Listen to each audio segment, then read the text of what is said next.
Assalamualaikum warahmatullahi wabarakatuh. Saudara, kita ketemu lagi dalam mata kuliah statistika deskriptif. Minggu ini kita akan membahas tentang penyajian data. Ya. Tujuan dari penyajian data adalah untuk memberikan informasi ya bagi pengambilan keputusan manajerial, di mana pada saat kita menyajikan data mentah ya, seperti yang dicontohkan minggu yang lalu ya,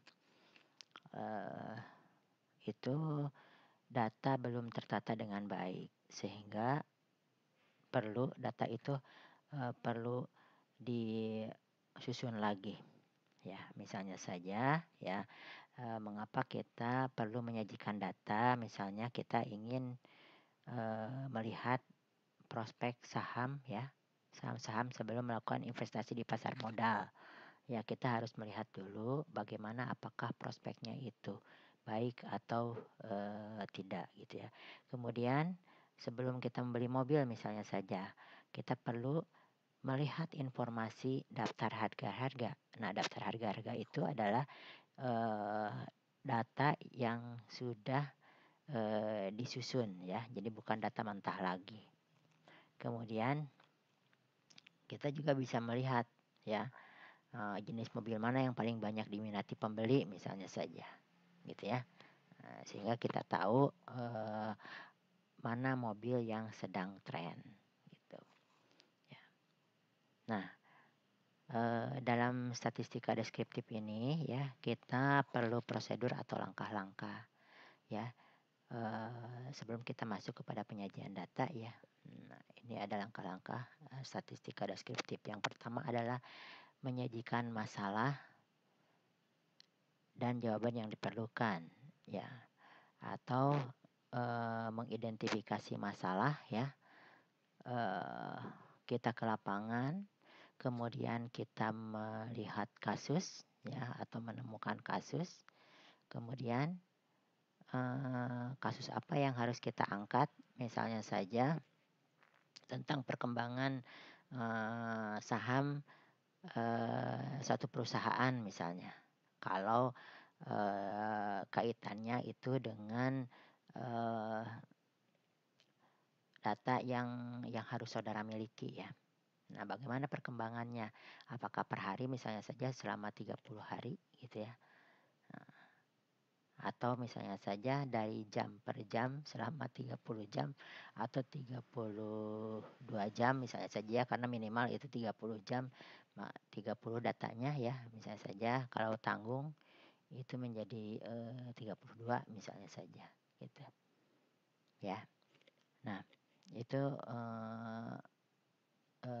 adalah memahami masalah. Saudara ingin melihat perkembangannya seperti apa, atau misalnya saja saudara mau melihat perkembangan penduduk dari tahun ke tahun, penduduk suatu negara dari tahun ke tahun selama 30 tahun gitu. Boleh itu gitu ya. Kemudian yang kedua adalah mengumpulkan data tadi. Jadi itu tadi tujuannya ingin itu ya. Kemudian saudara ingin bagaimana? Apakah menyusun data tersebut dalam tabel gitu ya, ataukah saudara ingin melihat nanti dalam bentuk grafik bisa. Kemudian mengumpulkan data yang sesuai dengan masalah dan tujuan ya. Misalnya saja tadi ya, ingin melihat perkembangan penduduk, jadi yang dikumpulkannya adalah data perkembangan penduduk per apa, misalnya saja per tahun, atau misalnya saja pertambahan kelahiran misalnya saja ya, kelahiran dari tahun ke tahun misalnya saja, itu boleh. Kemudian menata data mentah itu ke dalam distribusi frekuensi. Biasanya untuk menyajikan itu disusun dulu dalam distribusi frekuensi. Distribusi frekuensi itu bisa merupakan data tunggal atau data berkelompok ya. Yang namanya data berkelompok adalah dalam bentuk interval. Nanti ada contohnya Ya, kemudian menyanyikan data dalam bentuk distribusi secara grafik. Data distribusi secara grafik dan kemudian menarik kesimpulan mengenai permasalahan. Nah, untuk kesimpulan ini seperti yang Ibu jelaskan pada saat pertemuan pertama dulu ya. Saudara untuk seorang manajer harus dilatih ya. Calon manajer harus dilatih untuk menarik kesimpulan. Untuk apa? Untuk mengambil keputusan gitu. Menarik kesimpulan misalnya saja kesimpulannya bahwa harga saham itu misalnya saja kalau tadi ya, kalau datanya tentang saham gitu ya, bahwa perkembangan saham itu positif, selalu naik misalnya saja. Atau perkembangan penduduk satu negara semakin naik pada tahun sekian sampai sekian. Atau menurun misalnya saja perkembangannya gitu. Ya itu adalah menarik kesimpulan. Oke. Nah, tadi sudah dikatakan bahwa untuk menata data itu bisa dalam bentuk distribusi frekuensi. Apa itu distribusi frekuensi? Distribusi frekuensi adalah pengelompokan data ke dalam beberapa kategori yang menunjukkan banyaknya data dalam setiap kategori. Setiap data ya tidak dapat dimasukkan ke dalam dua atau lebih kategori. Misalnya saja kalau itu ada 3 kategori, misalnya saja tentang umur gitu ya. Maka kalau kategori yang pertama itu 1 sampai 10 tahun, nah kategori yang kedua itu tidak boleh diulang lagi 10 tahunnya. Tentu saja itu 11, misalnya saja sampai 20 tahun. Dan yang ketiga misalnya saja tidak boleh 20 tahun itu masuk lagi, harus 21 sampai 30 tahun itu misalnya ya. Kalau itu umur. Nah, ada 5 langkah dalam membuat distribusi frekuensi. Yang pertama adalah mengumpulkan data. Nah, Ibu harapkan saudara semua sudah mengumpulkan data. Datanya merupakan data kelompok. Kemudian yang kedua adalah mengurutkan data. Mengurutkan artinya menyusun ya data dari terkecil ke terbesar, atau bisa juga terbesar ke terkecil. Tapi biasanya kalau ibu itu dari terkecil ke terbesar itu lebih mudah. Kemudian yang ketiga adalah membuat kategori kelas. Nah, jumlah kelas atau kita sebut K adalah 1 ditambah 3,322 log N.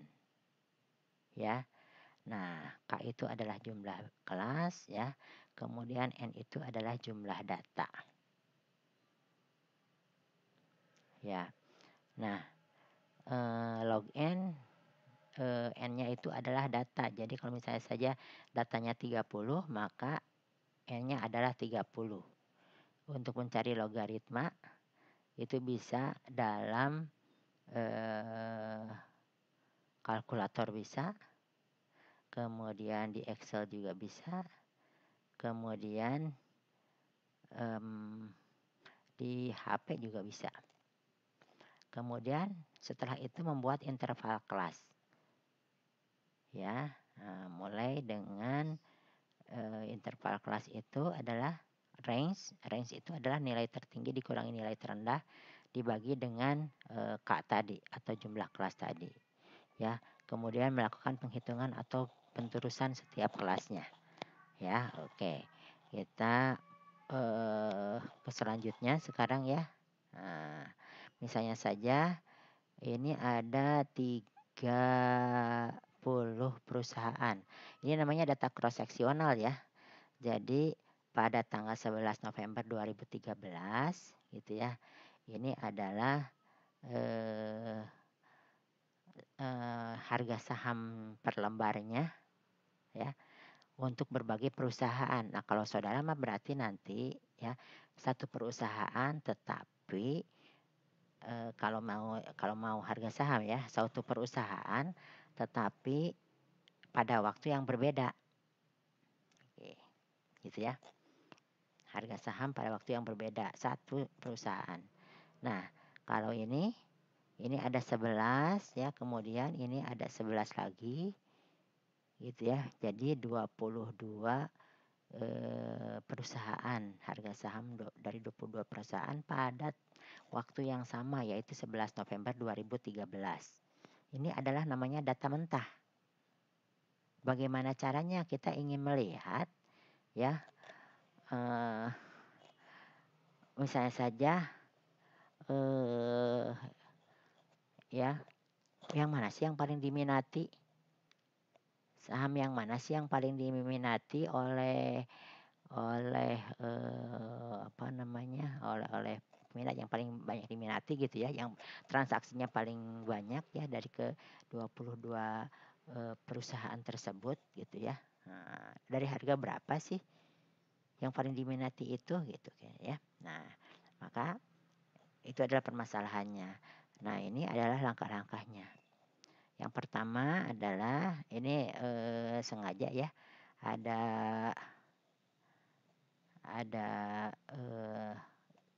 ini kiri ya, ada bilik kanannya. Nah, di bilik kanan ini ada jumlah N-nya adalah 22 tadi ya. Perusahaannya kita lihat nih. Di sini nama perusahaannya tidak ditulis, hanya kodenya saja ya, supaya lebih tempat, lebih ringkas ya. Nah, kemudian jumlah ya, N-nya adalah 22 dengan nilai tertingginya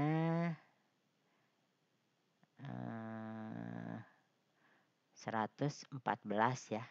Ini 114 dan nilai terendahnya, maaf ini bukan 114,4 tapi 114.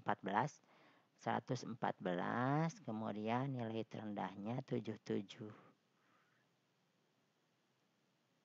Ya. Nilai terendahnya 77. Nah, bagaimana caranya? Tadi kan mengurutkan ya. Mengurutkan dari nilai terkecil ke terbesar. Ini data sudah diperoleh, kemudian mengurutkan dari nilai terkecil ke terbesar bisa menggunakan Excel. Ya, bisa menggunakan Excel. Nah, sehingga tersusunlah seperti ini. Nah, bagaimana caranya? Ini ada berbagai macam warna ya. Nah, dari mana ini warna itu? Nah, di sini ada jumlah N-nya 22 ya, kemudian range-nya diketahui 114 dikurangi 77, jumlah kelasnya atau K-nya adalah 1 ditambah 3,322 log 22 ya. Nah, kemudian dapatlah 5,46 ya. Nah, dibulatkan, biasanya kalau dibulatkan kalau lebih dari 5 gitu ya, itu akan ke atas dibulatkannya ya. Kalau kalau kurang dari 0,5 maka itu ke bawah ya. Nah, dibulatkannya ini 5 karena 5,46. Sebetulnya ini tidak pas. Kenapa? Karena yang namanya aturan Stargess ya. Aturan Stargess ini adalah jumlah kelas tadi dengan menggunakan rumus Stargess ya. Itu biasanya akan tepat apabila N-nya minimal 200. Ya, nah, kemudian interval kelasnya adalah 114 dikurangi 77 range tadi ya. Dibagi dengan 5, dibagi dengan jumlah kelas, maka jadilah 7,4. Nah, dibuatlah interval kelasnya 77,0 sampai 84,4. Ya, kenapa 84,4? 77,0 ditambah dengan 7,4. Kemudian ini ya, tadi dikatakan bahwa tidak boleh diulang datanya. Ya, kalau ini 84,4 maka di bawahnya adalah 84,5 dan seterusnya. Nah, kemudian berapa sih desimal yang diperbolehkan itu sangat tergantung pada data. Kalau misalnya saja jumlah orang datanya atau jumlah atau data diskrit, maka tentu saja kita tidak menggunakan desimal, gitu ya. Nah, kemudian dari mana diperolehnya 3 ini?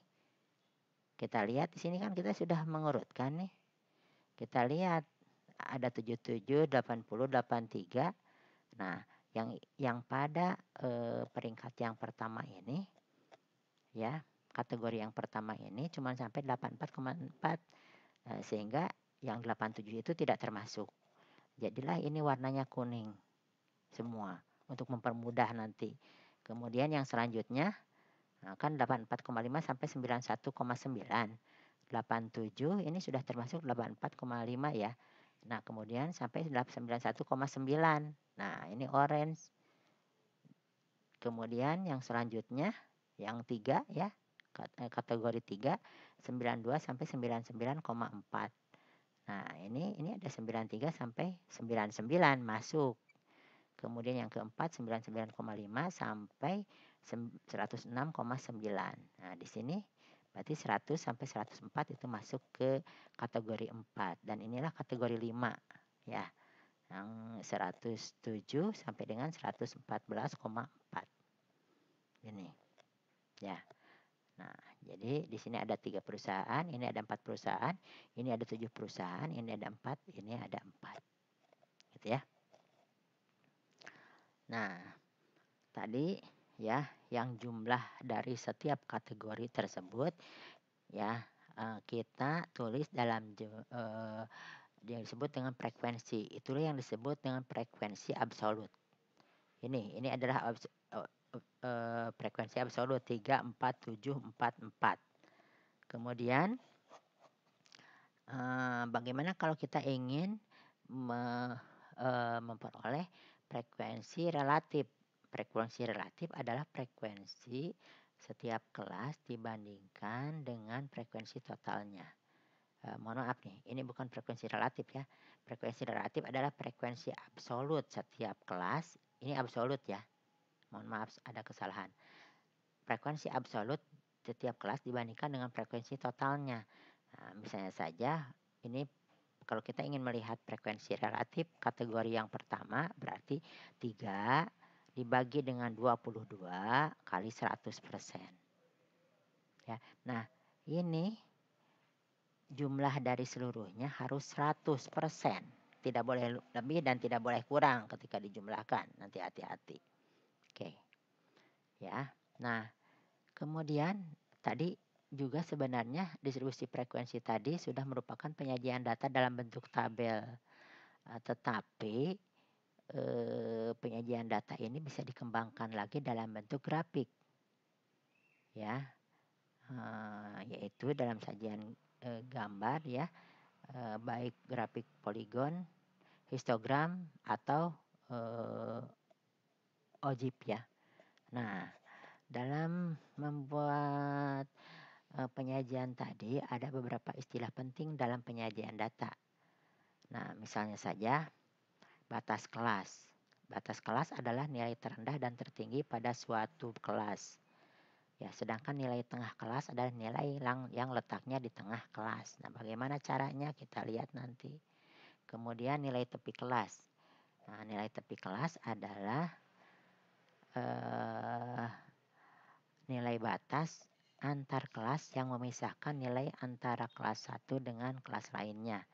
Nah, sedangkan frekuensi kumulatif adalah penjumlahan frekuensi dari setiap kelas, baik meningkat atau kurang dari atau menurun.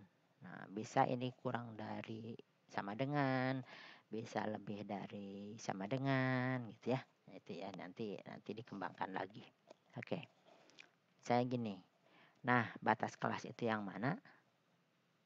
Ini batas kelas bawah. Ya, batas kelas bawah adalah angka yang paling kecil dalam suatu kelas interval. Batas kelas atas adalah angka yang paling besar dalam suatu kelas interval. Jadi kalau kita ingin menunjukkan batas kelas pada kategori yang pertama berarti batas kelas bawahnya adalah 77,0, batas kelas atasnya adalah 84,4. Ya, batas kelas antara satu kategori dengan kategori yang lainnya tidak akan sama. Gitu ya. Oke, itu adalah batas kelas. Kemudian nilai tengah. Nilai tengah kelas adalah nilai yang letaknya di tengah kelas. Cara memperolehnya bisa dengan merata-ratakan batas kelas bawah dan batas kelas atas. Misalnya ini. Nilai tengah kelas dari kategori nomor 1 adalah 77 ditambah 84,4 dibagi 2. Jadi 80,7 dan seterusnya. Bisa ya. Kemudian nilai tepi kelas. Nilai tepi kelas adalah nilai batas antar kelas yang memisahkan nilai antara kelas 1 dengan kelas lainnya. Nah, nilai batas kelas itu bisa dengan cara tadi ya. Di sini ada satuan terkecil. Satuan terkecilnya itu adalah 0,1. Nah, jadi kurangi saja, misalnya saja ya ini nilai tepi kelas untuk yang ini ya, ini 76,9 karena tadi satuan terkecilnya 0,1 jadi 76,9 ditambah 77 dibagi 2 76,95. Nah yang bawahnya itu ya lihat saja kalau yang bawahnya ya batas kelas atasnya berapa 84,4 ditambah dengan batas kelas bawah ya yang di bawahnya dibagi 2 sehingga nanti akan seperti ini ya dan seterusnya akan diperoleh nih ya. Yang terakhir misalnya saja ya, nah berarti ini 106,9 ditambah 107 dibagi 2 ya karena satuan terkecilnya 0,1. Kemudian ini misalnya saja kan harus ada yang terakhir batas kelasnya itu berarti 114,4 ditambah 114,5 dibagi 2 jadilah ini gitu ya. Oke. Kemudian frekuensi kumulatif. Nah frekuensi kumulatif itu ada kurang dari, ada lebih dari, ada lagi nanti kurang dari sama dengan, ada lebih dari sama dengan. Nah kurang dari, frekuensi kurang dari. Nah ini kan ada kelas interval 77 sampai 84,4. Ya, maka berapa frekuensinya? Kalau kurang dari ini, kurang dari kelas interval ini. Ya, berarti yang ini tidak termasuk gitu loh. Yang ini tidak termasuk. Ya, kurang dari berarti sebelumnya 0 tambah 0. Nah, kemudian ini kalau kurang dari kelas interval ini berarti ini tidak termasuk yang 4-nya, tetapi yang di atasnya. Yang ini. Ya, atau maaf yang di bawah ya. Nah, yang interval di bawahnya ini kan di bawah sebetulnya. Kemudian kalau misalnya saja 92,99,4, nah di sini kan karena kurang dari yang ini tidak masuk. Yang masuknya adalah 3 tambah 4. Ini yang disebut dengan frekuensi kumulatif. Kumulatif yang mana? Kumulatif kurang dari.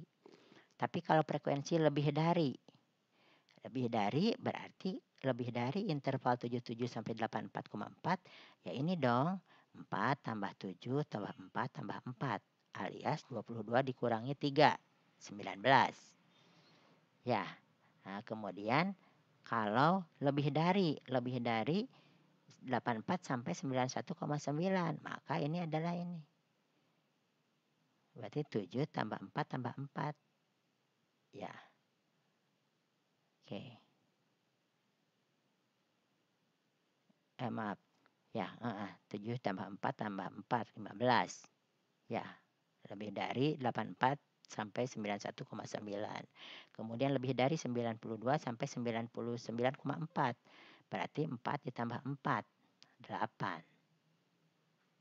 Ya, lebih dari 99,5 sampai 106,9. Ya, ini lebih darinya, 4. Ya, lebih dari 107,0 sampai 114,4 lebih darinya ya 0 nggak ada lagi gitu. Kan lebih dari ya. Nah kemudian ada lagi frekuensi kurang dari sama dengan. Kalau kurang dari sama dengan ya termasuk ini kurang dari sama dengan 77,0 sampai 84,4 Ya 0 di atasnya, di bawahnya tadi 0 tambah 3, 3. Ya, kemudian frekuensi kurang dari sama dengan 84,0 sampai 91,4. Nah, berarti ya kurang dari sama dengan ya 3 tambah 4 sama dengan 7. Kurang dari sama dengan 92 sampai 99,4. Berarti 3 tambah 4 tambah 7, 14. Kurang dari sama dengan 99,5 sampai 106,9. Ya berarti 3 tambah 4 tambah 7 tambah 4. 18. Ya. Kemudian kalau kurang dari sama dengan 107 sampai 114,4. Ya di atasnya 3 tambah 4 tambah 7 tambah 4 tambah 4. Bagaimana kalau frekuensi lebih besar sama dengan? Lebih besarnya berarti kan ini. Sama dengannya 3. Ya. Nah, berarti semuanya. Gitu ya. Kemudian frekuensi lebih besar sama dengan 94 sampai 91,9 berarti tanpa yang ini, tanpa yang 3. Ya. Lebih besar sama dengan 92,0 sampai 99,4 tanpa 3 dan 4. Ya. Dan seterusnya. Ini adalah frekuensi kumulatif. Kurang dari dan lebih, kurang dari sama dengan dan lebih dari sama dengan. Oke. Kemudian histogram. Nah, histogram ini ya kaitannya dengan nilai tepi kelas. Ya. Nilai tepi kelas beda dengan batas kelas. Batas kelas itu tidak akan diulang dalam setiap kategori. Tapi kalau nilai tepi kelas itu akan berulang. Misalnya gini, 76,95 sampai 84,45 itu kategori 1. Kategori 2-nya ini 84,5 sampai 91,95. Diulang lagi 84,5-nya, 84,45-nya. 91,95 juga diulang lagi. 99,45 diulang lagi. Artinya histogram itu selalu berimpit. Mohon maaf nanti kalau saudara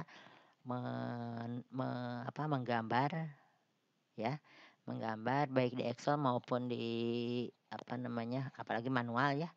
Ini berimpit sebetulnya ya. Jadi nanti diperbaiki nih. 84,45 sama 84,45 yang ini harus berimpit. Itulah nilai tepi kelas gunanya untuk menyatukan antar kategori. Gitu ya. Nah, kemudian itu kan tadi histogram itu tidak dihubungkan. Nah, maka poligon ini adalah merupakan grafik berbentuk garis dan menghubungkan antara nilai tengah kelas dengan jumlah frekuensi pada setiap kelas. Tadi nilai tengahnya sudah diperoleh ya. Nilai tengah itu adalah batas bawah ditambah batas atas dari setiap kategori dibagi 2. Jadi kategori 1 80,7, kategori 2 82,2, kategori 3 95,7, kategori 4 103,2, kategori 5 adalah 110,7. Kemudian dihubungkan tadi kan yang ini, yang pertama itu ada 3 ya frekuensinya. Nah, ini 4, ini 7, ini 103,2 ya. Kemudian ini 110,7 ya. Nah, ini akan kelihatan bahwa yang paling banyak diminati itu adalah di kategori 3 ya, di kategori 3 gitu ya. Puncaknya di situ. Nah, kemudian apa itu kurva Ogive?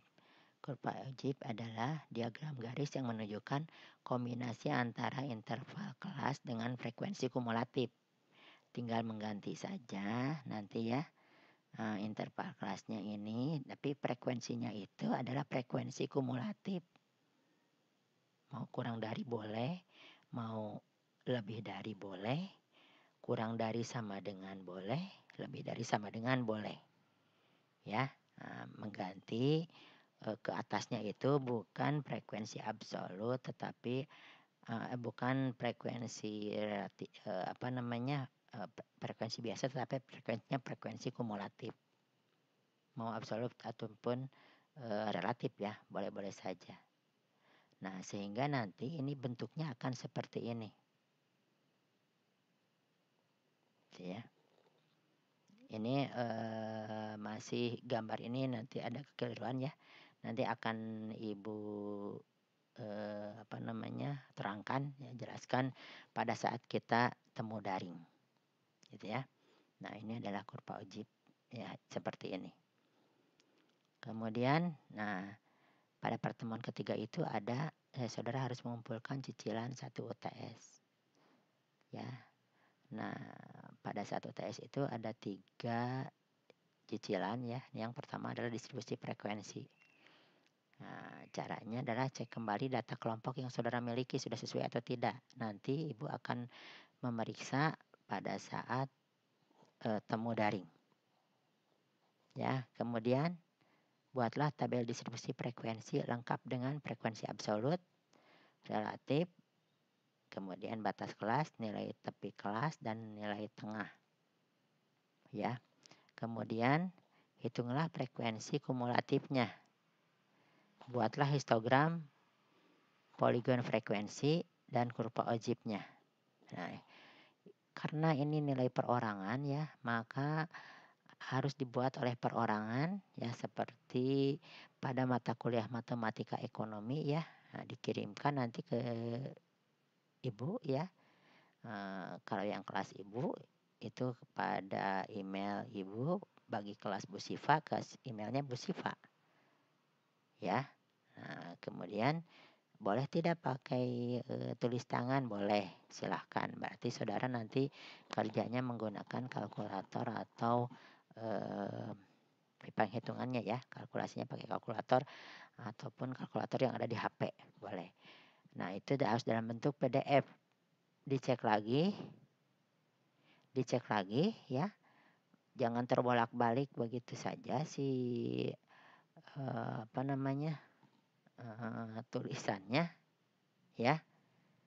Atau misalnya saya tidak nyusun, disusun lagi ya urutannya, urutan pengerjaannya, beri nama, kemudian NIM-nya, kemudian kelasnya, kelas mana gitu ya. Nah, boleh juga saudara menggunakan Excel, tetapi Excelnya bukan menggunakan rumus Excel, harus manual. Ya, tetapi penghitungannya adalah penghitungan kalkulatornya menggunakan Excel gitu. Gitu ya, tetap manual. Demikian ya pertemuan kita pada minggu ini ya. Selamat mengerjakan cicilan 1 UTS. Kita ketemu nanti di dalam temu daring sesuai jadwal. Assalamualaikum warahmatullahi wabarakatuh.